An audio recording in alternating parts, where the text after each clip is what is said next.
Hola a todos. En este vídeo vamos a explicar el primer punto del tema 10, tema nuevo. El tema que habla de, se titula Las primeras civilizaciones en Mesopotamia y Egipto, ¿vale? Y en este vídeo os voy a explicar el primer punto con una especie de pequeña introducción. Vamos a hablar en general de las dos, no voy a hablar solo de una de las dos civilizaciones. Vamos a hablar un poquito en general de varias cosillas que tienen en común tanto Mesopotamia y Egipto, para que nos vayamos situando, ¿vale? Esto es a modo de introducción, ¿de acuerdo? Os pongo aquí para que veáis el índice de este tema. Lo he resumido un poquito con respecto al libro. El primer punto, el que os voy a explicar en este vídeo, ¿vale? Porque las primeras civilizaciones se desarrollan en los márgenes de los grandes ríos. Luego veremos algún vídeo más, uno en el que os hablaré de Mesopotamia, otro que hablaré de Egipto, y luego un par de ellas, los dos últimos puntos, de que hablaremos un poquito de la religión egipcia y del arte, tanto en Mesopotamia como en Egipto, aunque nos centraremos sobre todo en el arte egipcio. De Mesopotamia hablaremos un poquito menos de arte. Estas son las 4 actividades que quiero que me hagáis cuando veáis este vídeo. La primera, porque a las primeras civilizaciones se les llaman fluviales, eso lo vamos a ver ahora. La segunda, en torno a qué grandes ríos surgen las primeras 4 grandes civilizaciones. ¿Por qué se inventa la escritura? Y la cuarta, ¿quién por un lado descifró la escritura cuneiforme? Una persona, lo voy a decir yo a lo largo de la explicación. Y luego también quién descifró la escritura de los egipcios, las jeroglíficas, ¿vale? Yo solo voy a decir los nombres, aunque igualmente, pues si no sabéis bien cómo se escriben, lo podéis buscar por internet, que es muy fácil de encontrarlo, ¿vale? Primero, como siempre, me gusta que nos situemos, ¿vale? En nuestro eje cronológico. Si os acordáis, en el tema anterior, en el tema 9, lo que vimos fue esta parte de aquí, la parte de la prehistoria. Paleolítico, neolítico y edad de los metales. Ahí estoy hablando del megalitismo, del arte, etcétera, etcétera. Pues ahora ya damos salto a la otra segunda gran etapa de la historia como tal, que es la historia propiamente dicha, desde que se produce la invención de la escritura. Es decir, ahora mismo estamos justo en este punto, ¿de acuerdo? Y dentro de la edad antigua, que es lo que vamos a ver en los 3 temillas que nos quedan, ¿vale? Pues nosotros vamos a ver la primera parte, lo que es Mesopotamia y Egipto. Es decir, estaríamos justo en este momento de salto de la prehistoria a la historia, es decir, sociedades sin escritura a sociedades con escritura, ¿vale? El primer concepto que siempre me gusta a mí explicar cuando veo este tema es intentar definir qué significa civilización. Civilización es un concepto bastante más amplio, bastante más complejo que lo que hasta ahora podríamos hablar en la etapa anterior, en la prehistoria, ¿vale? La definición más sencilla que yo puedo dar sería esta, ¿no? Un grupo de ciudades que tienen la misma cultura. Es decir, esto ya no es simplemente una pequeña aldea o una ciudad pequeñita, ¿vale? Sino que esto, cuando hablamos de civilización, hablamos de un territorio ya de una consideración importante en el que están incluidos tanto ciudades como aldeas y que todas comparten una misma cultura, es decir, todos comparten una misma religión, todos comparten un mismo idioma, todos comparten una misma, seguramente también una misma autoridad, un mismo rey, por ejemplo, un mismo ejército, ¿vale? Y otras muchas más cosas, como por ejemplo la escritura, ¿Cuáles son las 4 grandes civilizaciones de la antigüedad? No son las únicas, pero sí son las 4 más importantes. Serían Mesopotamia y Egipto, que son las que nosotros trabajamos, y luego también está la civilización india y la civilización china, que de estas simplemente las mencionamos, pero como nos quedan más lejos, realmente nosotros no llegamos a detener en ellas. Pero bueno, por lo menos que sepáis que también existen como primeras grandes civilizaciones. Nosotros nos centramos, sobre todo por cercanía, en Mesopotamia y Egipto, ¿vale? Esas primeras civilizaciones nacen en torno a ríos, es el concepto siguiente. El primer concepto, el concepto de civilización, el segundo concepto de civilización fluvial, ¿vale? Esas 4 grandes civilizaciones, como digo, no son las únicas, pero sí son las más importantes y las más antiguas. Para que veáis aquí este mapa, como podéis observar, parte de Asia y el oriente europeo y un poquito de África aquí. Estaría Mesopotamia, en torno a los ríos Tigris y Éufrates, Egipto, en torno al río Nilo, la civilización india, en torno al río Indo, ya los conocéis, y la civilización china en torno a 2 grandes ríos, ¿no? El río Yangtze y el río Huanghe, que ya también con el río Amarillo y río Azul. Esas serían las 4 grandes civilizaciones que tenemos que recordar. Como he dicho, no son las únicas. Aquí están, otra vez mencionadas, este es un mapa más amplio, más grande. Aquí tenéis Mesopotamia, India, Egipto, y la civilización china, ¿vale?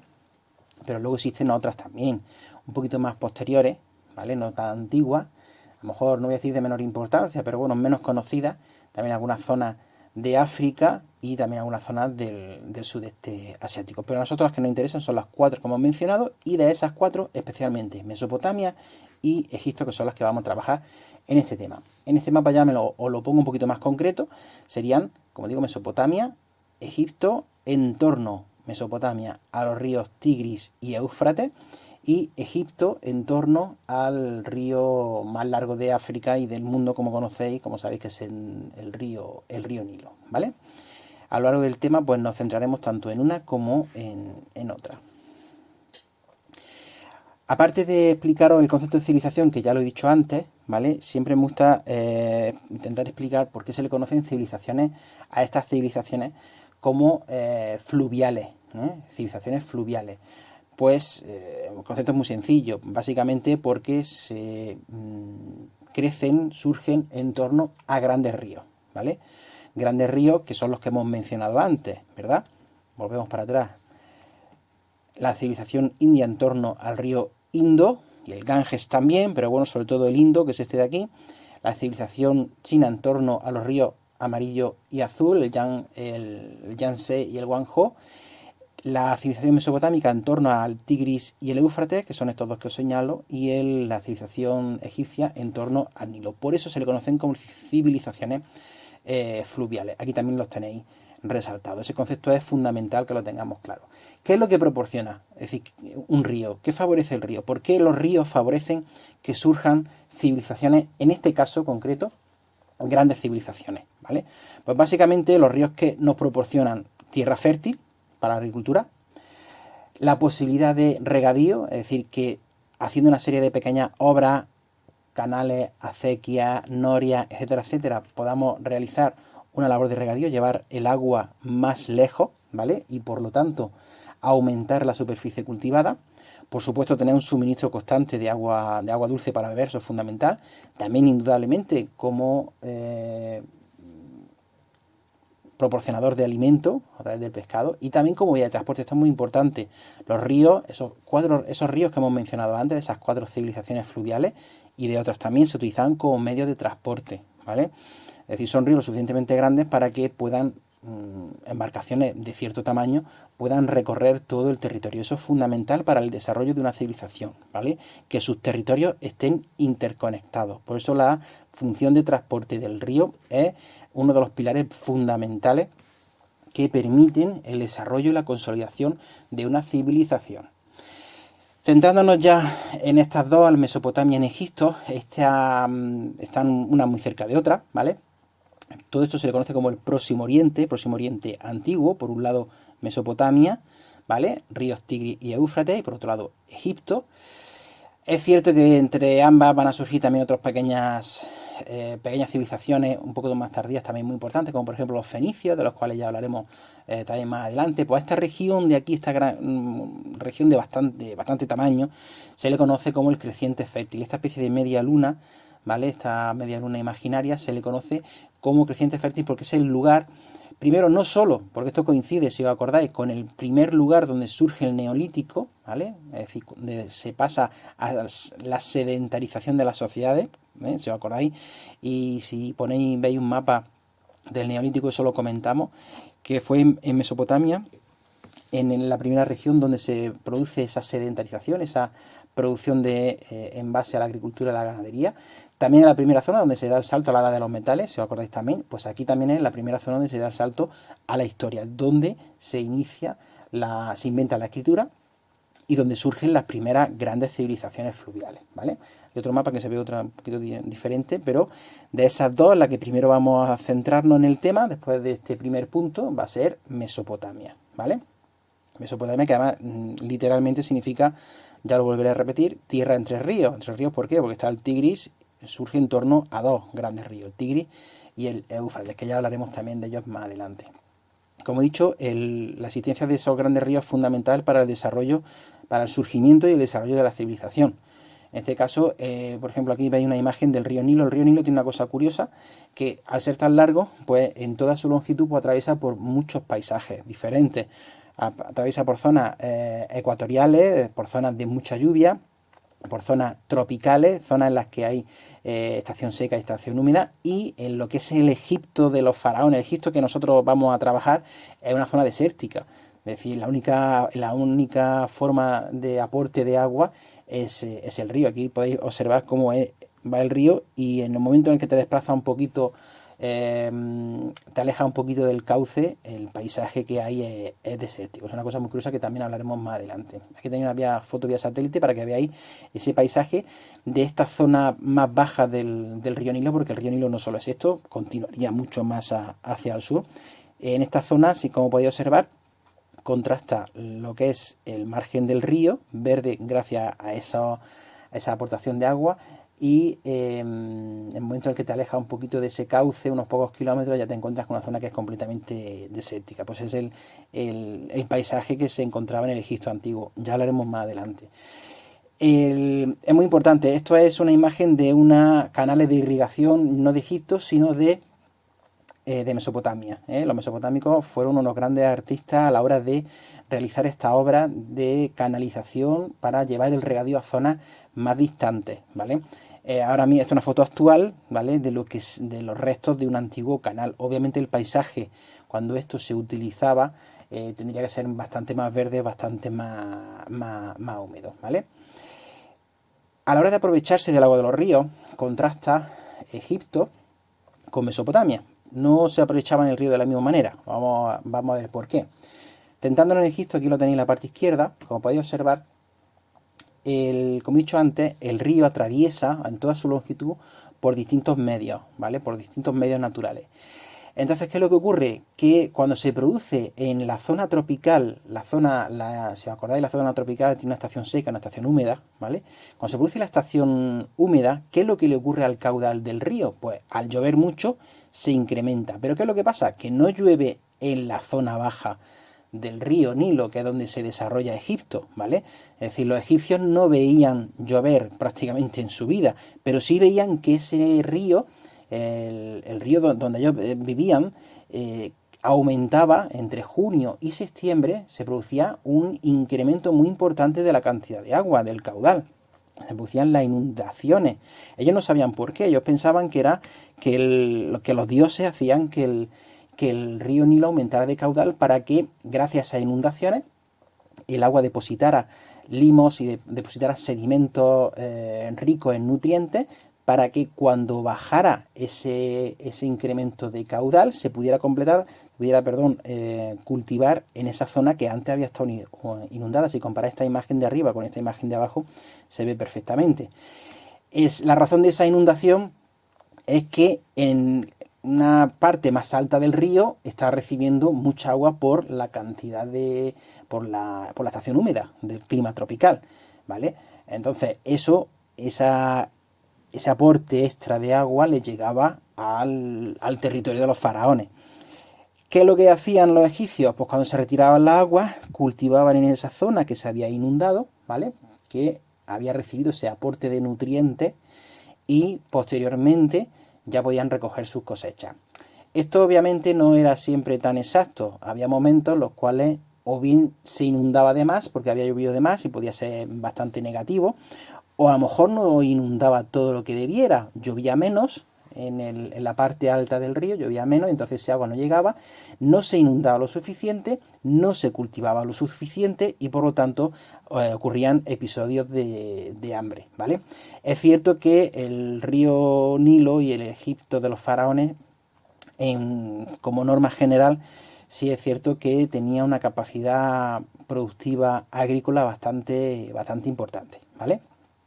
Los mesopotámicos no aprovechaban el agua de los ríos de esa manera, porque ese ciclo de crecidas anuales no se daba en el Tigris y en el Éufrates. Se podía dar de vez en cuando, si había a lo mejor algún episodio puntual de lluvias torrenciales, pero ese ciclo tan exacto, casi anual, que se daba en el Nilo, no se daba en los ríos de Mesopotamia. Entonces ellos lo que hacían era sobre todo realizar un sistema, como podéis observar, de canales y de cisternas, una especie como de balsas de riego, ¿vale? En las que tenemos por aquí algo parecido, para acumular ese agua, ¿vale? Pues ya que como digo, esa alternancia de crecida y bajada del río no se daba en los ríos mesopotámicos, al contrario que sí se daba en Egipto.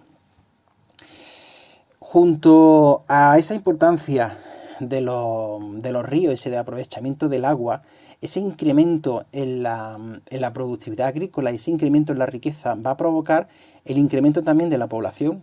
Es decir, cada vez esas aldeas neolíticas y esas aldeas de la edad de los metales poco a poco van a ir incrementando su cantidad de población gracias a que tienen una agricultura bastante potente y van a permitir que esas aldeas se conviertan en ciudades. Es decir, poco a poco, con el paso de los siglos, van a ir creciendo y se convierten en ciudades. Pero ojo, una ciudad de la antigüedad de esta época, ¿vale? Estamos hablando del 3500 a.C., no son como las ciudades actuales. No podemos hablar de ciudades de cientos de miles de habitantes. Las ciudades más antiguas, que son estas de aquí, que os señalo, Ur, Uruk, Eridu, estas de aquí, se piensan que esas primeras ciudades podían tener aproximadamente unos 600, 700 habitantes. Es verdad que con el paso del tiempo van a incrementándose, van a ir siendo más pobladas, van a tener incluso varios miles de habitantes, pero en sus primeros momentos como ciudad, ¿vale?, como ya civilización, no superaban ni siquiera una cantidad aproximada de mil y poco personas, como mucho, ¿vale? Esto sería un ejemplo de cómo sería esa ciudad mesopotámica, la más antigua, ¿vale? La más antigua se considera Ur, que es la que hemos visto aquí antes, ¿vale? Una ciudad aproximadamente 500, 600, 700 habitantes. Este dibujo ya correspondería a la Ur ya un poquito más tardía, no la primera Ur, para que me entendáis, ¿vale? Porque ya aparecerían aquí los santuarios, ya explicaremos cómo se llama esto, se llama zigurat, son los tipos de templo que construían los mesopotámicos, ya hablaremos de eso, ¿vale? Pero como podéis observar, una ciudad pues con su muralla, con un sistema de canales, un sistema de aprovisionamiento de agua, con su propio puerto, un puerto que no es marítimo, sino que es un puerto fluvial, ¿vale? Y con el río Tigris, el río Éufrates rodeando la ciudad. Como digo, aproximadamente en sus primeros momentos 500, 600 habitantes y luego con el paso del tiempo sí irá incrementando progresivamente la cantidad de población. El hecho de que se pasen de aldeas a ciudades, pues fundamentalmente es por el incremento, sobre todo, del excedente de comida. Es decir, se produce mayor cantidad de comida, eso permite que, esto es lo que significa esto, surplus of food es excedente de comida, eso permite que se pueda incrementar el comercio con otros lugares, que se puedan crear incluso mercados en la ciudad para que pueda venir gente de fuera a intercambiar sus productos, ¿vale?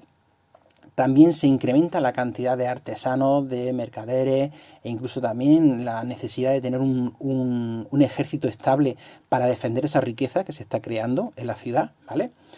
Y también, si os acordáis que esto es un proceso que ya se había iniciado en la Edad de los Metales, el surgimiento ya de grupos sociales, es decir, esa jerarquización que, si os acordáis, se producía en la Edad de los Metales, se empezó a producir en la Edad de los Metales, ahora se acentúa. Ya empiezan a surgir grupos sociales, grupos de gente más poderosa, los grupos de pobres, los grupos de opresores, los grupos de oprimidos, ¿de acuerdo? Gente que controla la riqueza y que controla al resto de población, que forma ese grupo dominante en las ciudades, se convierten en auténticos reyes y luego posteriormente en auténticos emperadores de grandes territorios, ¿vale? Continuando con el punto vuestro del libro, en la página 179, el apartado B, otro elemento fundamental, aparte de la idea de la civilización fluvial y el surgimiento de las primeras ciudades, el nacimiento de la escritura. Si recordáis, el hecho de que se pase de prehistoria a historia es un momento muy puntual y muy importante, que es la invención de la escritura, ¿vale? ¿Qué pregunta nos tenemos que hacer primero? Pues ¿por qué? ¿Por qué la gente empieza a escribir? Es decir, eso surgió de una necesidad, ¿vale? Aquí os lo intento explicar. Las ciudades se van haciendo cada vez más complejas. El hecho de que haya mayor cantidad de población requiere también que haya una serie de normas que sean claras para todos, ¿vale? Y que todo el mundo las conozca para que esa ciudad sea habitable, es decir, para que cada uno no haga lo que le dé la gana, ¿vale? Ese incremento también de población y de incremento del comercio, como hemos comentado antes, ¿verdad?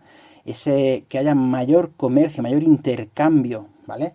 Pues, ¿qué es lo que hay que hacer? Pues eso hay que un poco dejar testimonio de esas compras y de esas ventas. Es decir, la escritura surge también como una respuesta a una necesidad de dejar registro de lo que se compra y de lo que se vende. Es decir, yo te vendo a ti tanto y tú me vendes a mí tanto, intercambiamos, pero lo dejamos por escrito, para que se quede claro lo que yo te he vendido a ti y lo que tú me has vendido a mí, ¿vale? No solo para eso, también para recoger impuestos. La gente paga impuestos, no en dinero, porque el dinero todavía en esta época no existe como tal, ¿vale? No existen las monedas, no existen los billetes, por supuesto, pero la gente sí paga impuestos. Es decir, la gente sí le paga al Estado, le paga a los reyes, le paga a los poderosos, ¿vale? A esos grupos dominantes, a los que mandaban en la ciudad. Y esos impuestos, obviamente no existe el dinero, como he dicho, pero sí lo podían pagar, pues, con producción tanto agrícola como ganadera. Entonces, esos poderosos que recogen, esos recaudadores de impuestos, para llevar un registro de lo que recaudan, pues lo dejan por escrito también. Es decir, apuntan, hemos recaudado tanto, ¿vale?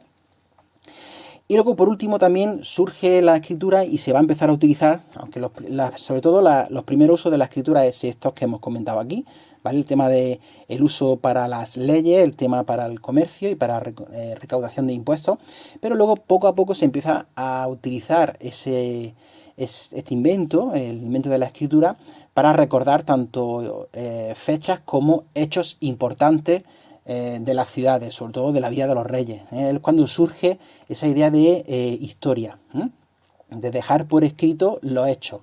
Es decir, es cuando aquí surge realmente esa noción de recordar el pasado, ¿vale? También, por supuesto, no solo esa función de recordar el pasado, sino también se empiezan las primeras obras literarias, primeras obras que intentan, por lo mejor, explicar el origen del mundo, empiezan a hablar de la vida de los dioses que existían en los que se creía en esta época.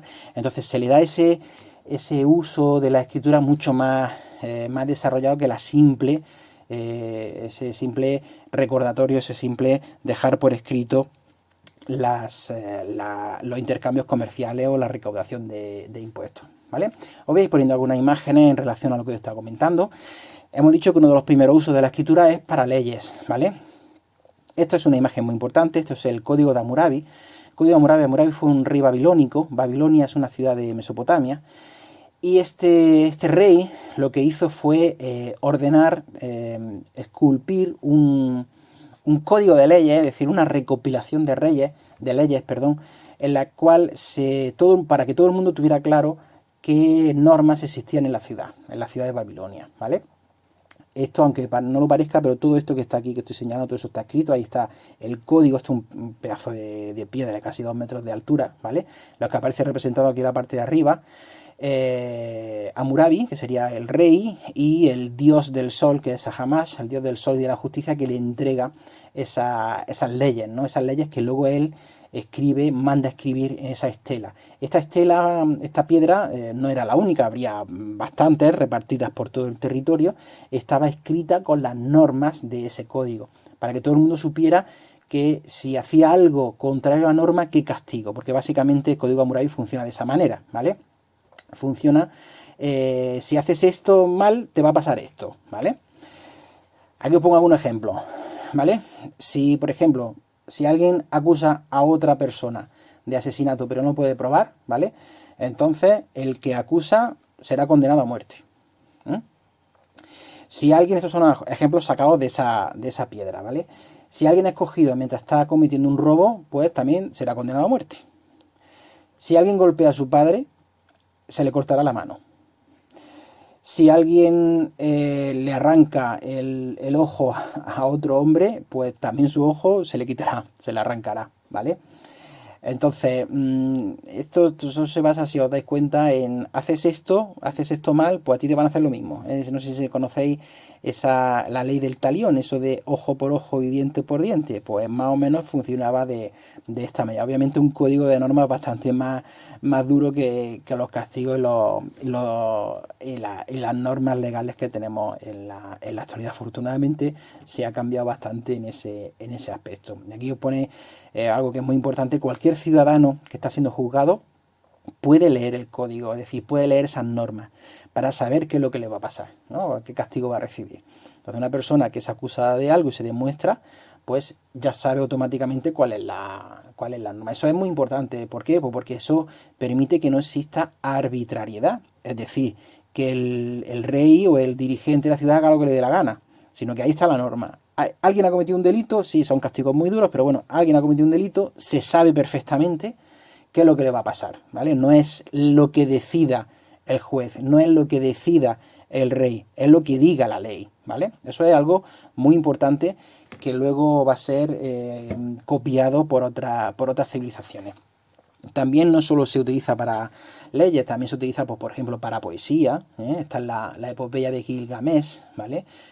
Algo básico en la historia de Mesopotamia. Esto está hecho, esto no es papel, esto es arcilla, ahora después lo explicaré, ¿vale?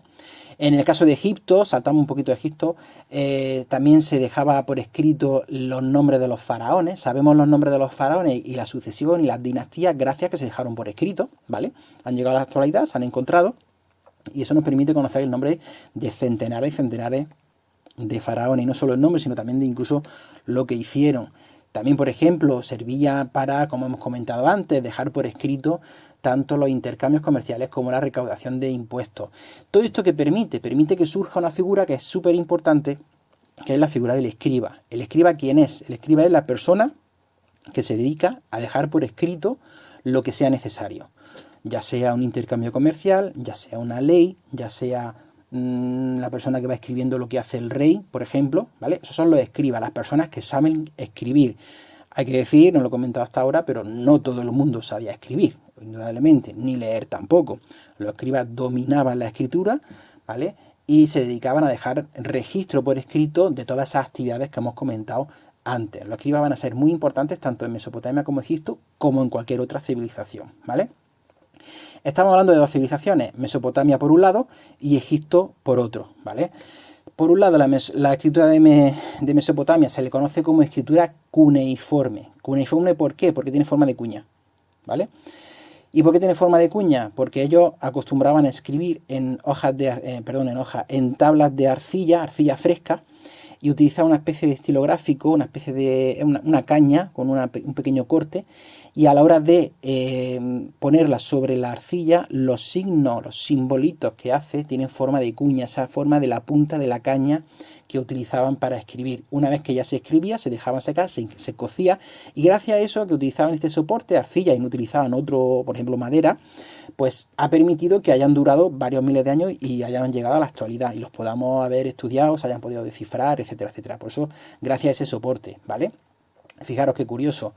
La escritura obviamente evoluciona con el paso del tiempo, ¿eh? La escritura en sus primeros momentos, fijaros, la primera forma de escribir en Mesopotamia son símbolos que son ideográficos, es decir, un símbolo, una idea. Vamos a ver.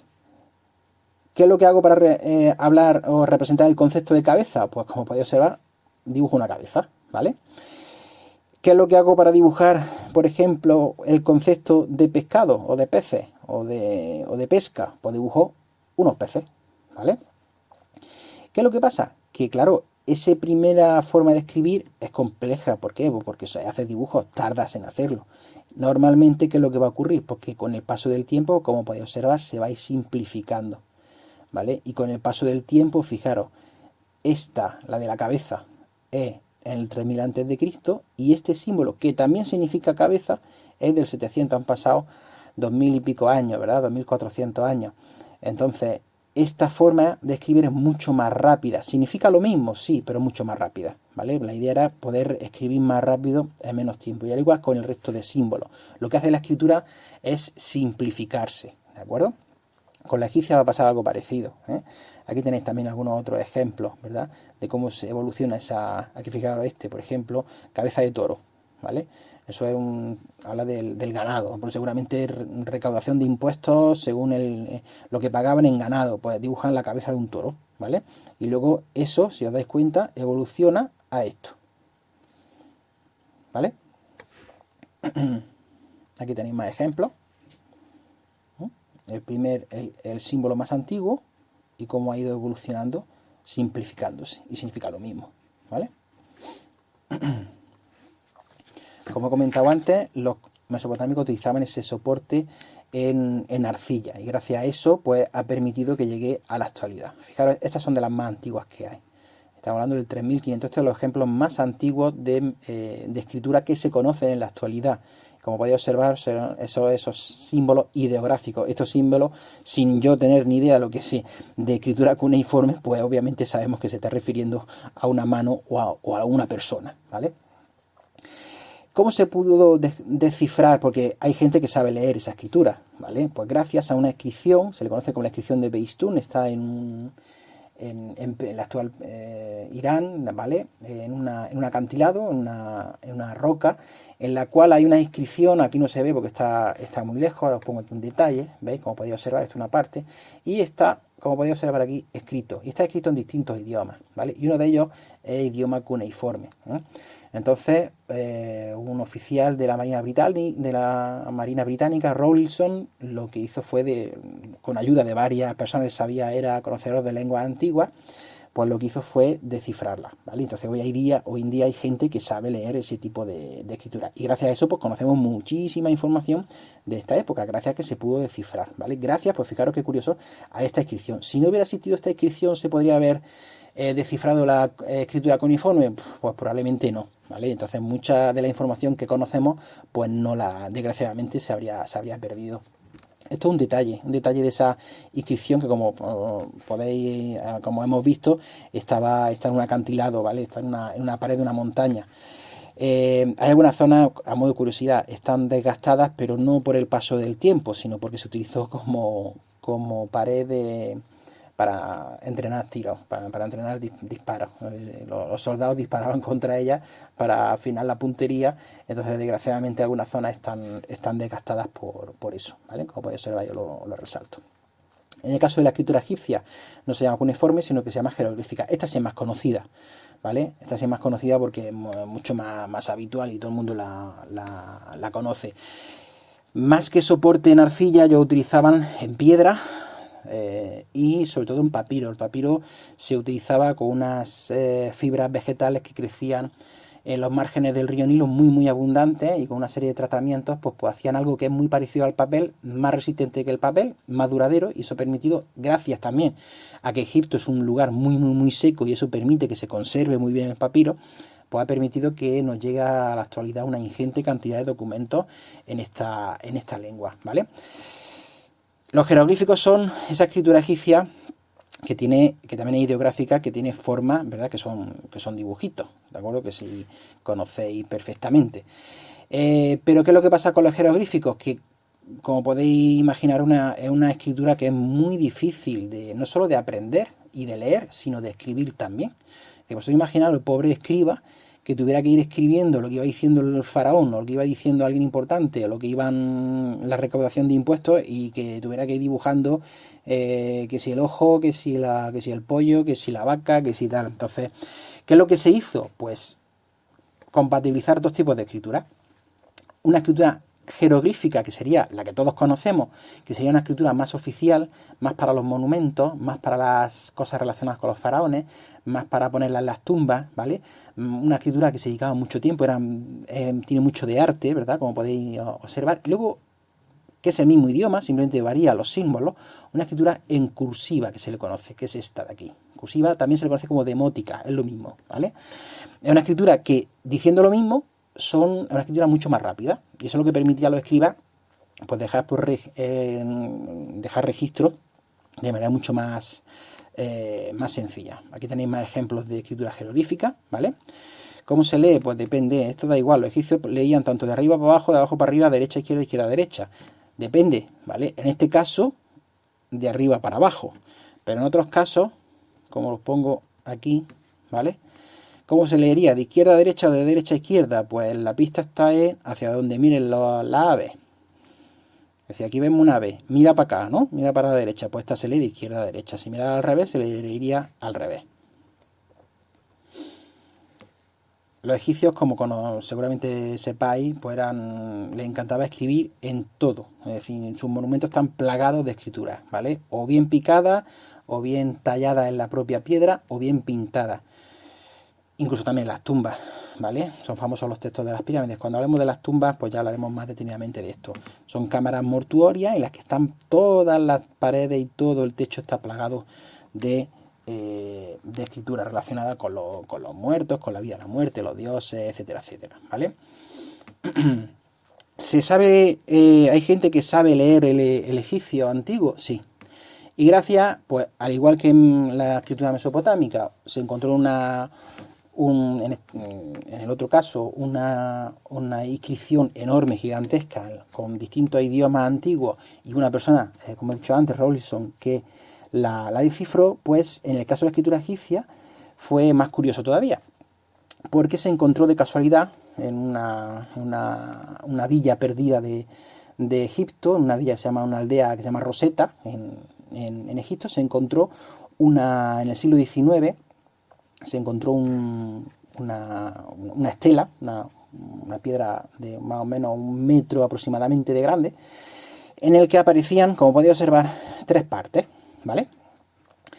Entonces, esta piedra llegó a manos de un filólogo, un británico, un francés, Champollion, que también era gran conocedor de las lenguas antiguas, y entonces pues se le ocurrió pensar que en las 3 partes de la piedra pues se decía lo mismo, ¿vale? La parte de arriba está en jeroglífico, la parte de en medio está en cursiva, esa escritura más rápida que comentaba antes, y la parte de abajo está en griego antiguo. ¿Qué es lo que pasa? Que el griego antiguo sí era un idioma que la gente dominaba, ¿vale? La gente sí se conocía. Entonces, esta persona pensó que en las 3 partes se podía decir lo mismo, él sabía griego antiguo, y entonces, investigando y a partir de esa idea, pues se dio cuenta de, pudo descifrar lo que significaba tanto la escritura jeroglífica como la escritura cursiva, ¿vale?